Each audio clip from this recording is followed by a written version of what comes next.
तो बाबा नारद ने एक बार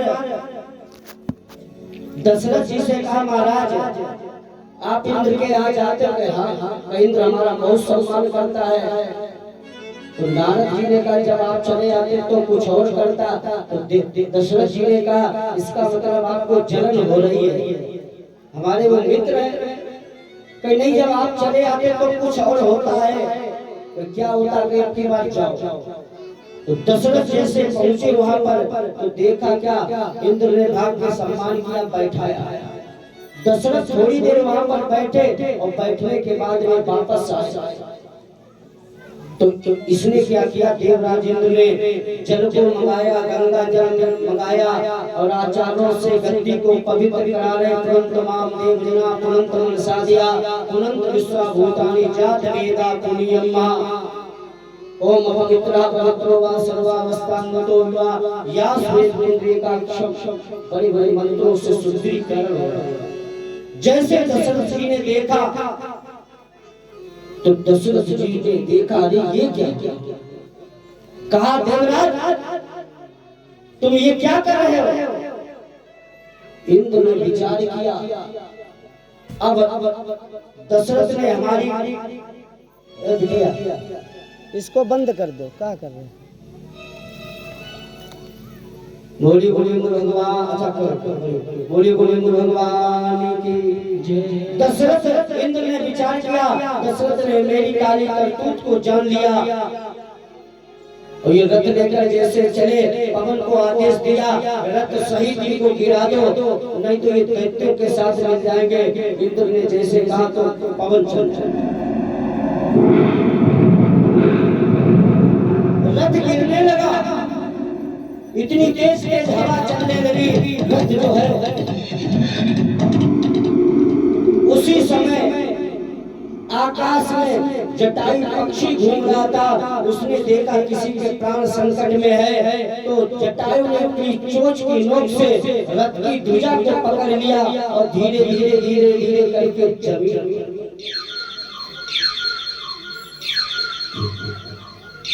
दशरथ जी ने कहा, जटायु तुमने मेरे प्राणों की रक्षा की, आज से तुम मेरे मित्र हो।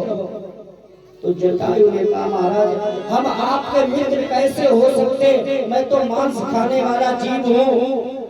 तो दशरथ जी ने कहा, मित्रता कोई संप्रदाय से नहीं, मित्रता तो प्रेम का बंधन है।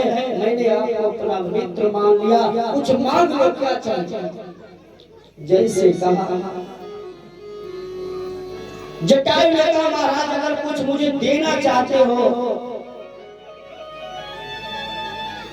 तो जो आपका बड़ा बेटा हो वो मेरा अंतिम संस्कार करे। जैसे कहा दशरथ जी ने,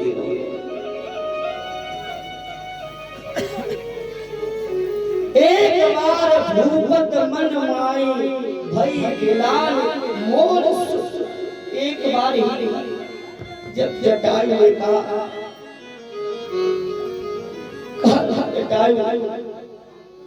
हमारे वंश की परंपरा रही, मेरे कोई संतान नहीं, तुमने ये क्या मांग लिया? तुम मेरे प्राण मांग लेते, तुमने मेरे कोई बेटा नहीं,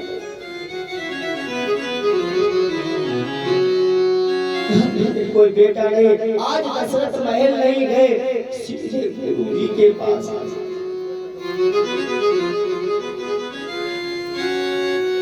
गुरु जी के पास जैसे गुरु जी के चरण पकड़ लिए। गुरु जी ने कहा, धैर्य धारण करो, रो क्यों रहे? जब भी संकट आए गुरु और भगवान से कहो, संसार से मत कहो। जाकर अपने गुरु से प्रार्थना की। गुरु जी ने कहा, चिंता मत करो। उसी समय जो है गुरु जी ने कहा, धर्म धीर हुई सुध, तुम चिंता मत करो, 4 पुत्र होंगे। उसी समय जो है फाइल देखी गई ब्रह्मा जी की, उसमें लिखा है दशरथ सबसे पुत्र नहीं, दशरथ की शक्ति से कोई पुत्र नहीं। तो वशिष्ठ जी ने विचार किया, शक्ति से नहीं होगा तो भक्ति से होगा। और शक्ति से भी ना हो, भक्ति से भी ना हो, आप यज्ञ भी मत करो, पुत्र तो उनके यहाँ अवश्य होगा। कुछ भी मत करो, गुरु जी ने कहा यज्ञ करवाओ पुत्र होगा, और हम कह रहे यज्ञ मत करवाओ फिर भी पुत्र होगा। और क्यों होगा? क्यों होगा? इन्हें श्राप लगा है श्रवण कुमार के माता पिता का। जैसे मैं पुत्र वियोग में मर रहा हूँ, तुम भी पुत्र वियोग में मरोगे, तो पुत्र तो अवश्य होगा। संतों का तो विचार है यज्ञ कराने का, पुत्र तो इनके अवश्य ही होगा। विधि का विधान है, वो कुछ ना कुछ करवाता है, बहाना माध्यम बनता है। परमात्मा कभी अपने पर दोष नहीं देता है। कोई भी घटना हो जाती, लोग भगवान को दोष नहीं देते, ये कहते ऐसा हो गया, उसने ऐसा कर दिया। श्रवण कुमार के माता पिता का श्राप लगा, पुत्र वियोग में मरो। तो उसी समय वशिष्ठ जी ने जो है श्रृंगी ऋषि वशिष्ठ बुलावा, श्रृंगी ऋषि वशिष्ठ बुलावा,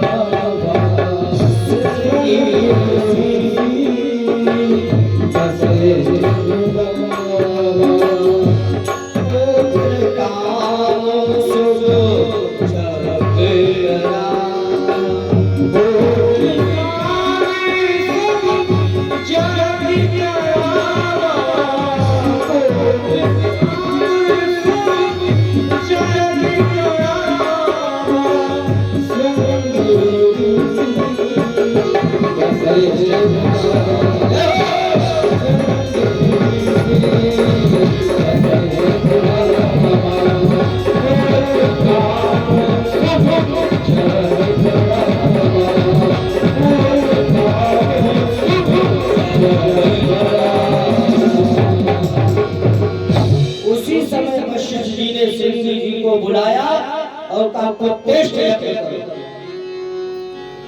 भगत सहित मुनि आहुत दी, और प्रगटे अग्नि चरु। अग्नि भगवान खीर का चरु लेकर प्रकट हो गए और कहा ये जाकर अपनी पत्नियों को, ये तो बहाना है, यज्ञ कराने का पुत्र तो जरूर है। उस खीर का 2 भाग किया गया, अर्ध भाग आधा भाग कौशल्या को दे दिया गया और आधे में 2 भाग कर दिया गया। कैकेयी को दिया गया और एक सुमित्रा को दिया गया। कैकेयी जो है नाराज हो गई, उस भाग को वहीं पर रख दिया। तो एक श्यामली पक्षी ने उस भाग को उठाया, वहां पर लेकर गए जहां पर अंजनी मैया तपस्या कर रही, उनके आंचल में छोड़ दिया। अंजनी मैया ने विचार किया ये भगवान शंकर का प्रसाद है, उसका पान किया। समय आने पर हनुमंत लाल प्रकट हुए। बोली हनुमंत लाल की जय। अब कैकेयी के पास कोई हिस्सा नहीं, तो सुमित्रा ने क्या किया, कैकेयी के अपना हिस्सा दे दिया। अब सुमित्रा के पास कोई हिस्सा नहीं, धैर्यवान है, तब बहन तुम खा लो, कोई बात, तुम्हारे होंगे वो हमारे। कौशल्या ने विचार किया सुमित्रा के पास कोई हिस्सा नहीं, रहो सो भय भाग। कौशल्या और कैकेयी ने थोड़ा थोड़ा भाग सुमित्रा को दिया, तो इनके पास 2 भाग हो गए। तो इन्हें 2 फल प्राप्त होंगे, कौशल्या और कैकेयी को। धीरे धीरे समय व्यतीत हुआ। ऐसा समय आया नौमी तिथि मधुमास पुनीता, नौमी तिथि मधुमास पुनीता, नौमी तिथि मधुमास पुनीता।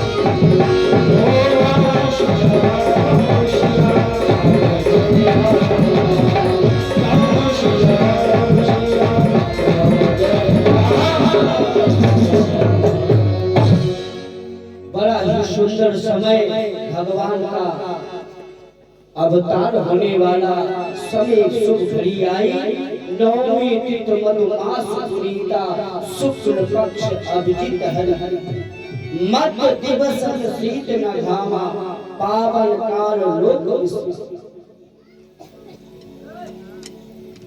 सभी देवता लोग, आचार्य ब्राह्मण लोग भगवान के अवतार में जो है सभी अपने अपने कार्य में लगे, भगवान की स्तुति कर रहे। और इधर हुआ क्या, भय प्रगट कृपाला दीन दयाला, कौशल्या हितकारी, भय प्रगट कृपाला दीन दयाला, कौशल्या हितकारी।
समय आने पर इनके यहाँ चार चार पुत्रों का जन्म हुआ।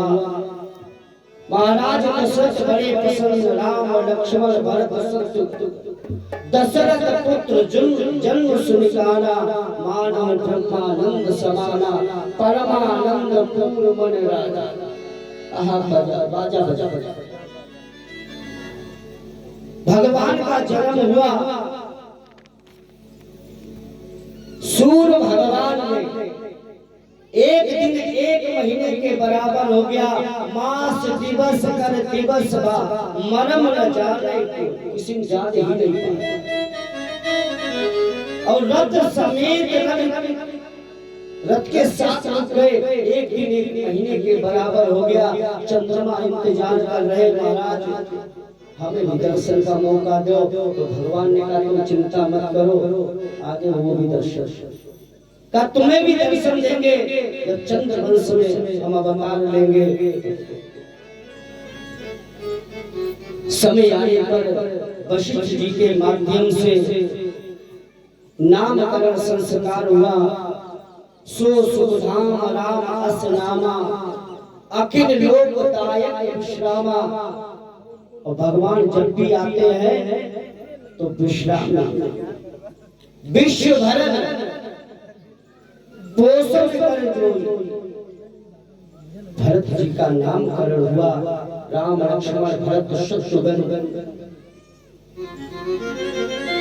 मैया बड़ी प्रसन्न भगवान को स्नान करा रही, उंगली पकड़ कर चला रही। धीरे धीरे भगवान बड़े हुए। एक दिन भगवान जो है कुछ भोजन कर रहे थे, तो इंद्र का जयंत आकर भगवान को जो है कि माया से भ्रमित हो गया, कौवे के रूप में आया। इस प्रकार भगवान ने माया की, बड़े हुए उनको पवित्र हुआ, गुरु जी लेने आए। राम का दशरथ का अंतिम संस्कार राम ने नहीं किया, पर जटायु का अंतिम संस्कार किया। जब सीता का हरण हो गया तो भगवान सीता को खोज रहे। तो पिता के वचन को भगवान राम ने पूर्ण किया, गुरु वशिष्ठ के यज्ञ, विश्वामित्र के यज्ञ को पूर्ण कराया। इस प्रकार ये कृष्ण प्रधान कथा है। बोलिए बोलिए भगवान की जय। देखो बालक है, बच्चा है ठीक बता, आधा घंटे बाद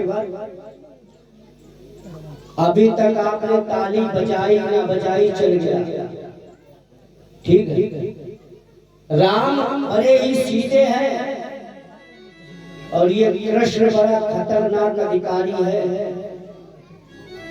खतरनाक। और जब खतरनाक अधिकारी का दौरा होता है तो गली में लोग चूना डालते हैं, तो ध्यान रखना ये खतरनाक अधिकारी है। तो राम जब ने आपने ताली बजाई ना बजाई चल गया, पर इसमें ताली अवश्य बजाना। राम कहने में सरल है, कृष्ण कहने में भी कठिन है। राम कहने में सरल है, मर्यादा पुरुषोत्तम, हमारे राम सीधे सीधे खड़े होते हैं और ये कृष्ण जब भी खड़ा होता तो टेढ़ा खड़ा होता, टांग ही। और जिसके दांत ना हो वो कृष्ण कहकर देखे, कृष्ण तो नहीं निकलेगी, हवा निकल जाएगी। जिसके दांत ना हो वो रिहर्सल करे प्रयास, हवा निकल जाएगी। तो ये कृष्ण खतरनाक अधिकारी है। तो सभी लोग कृष्ण के आने के लिए सभी लोग जयकारा बोले, श्री हरि बोलिए। बिहारी की जय, राधे राधे।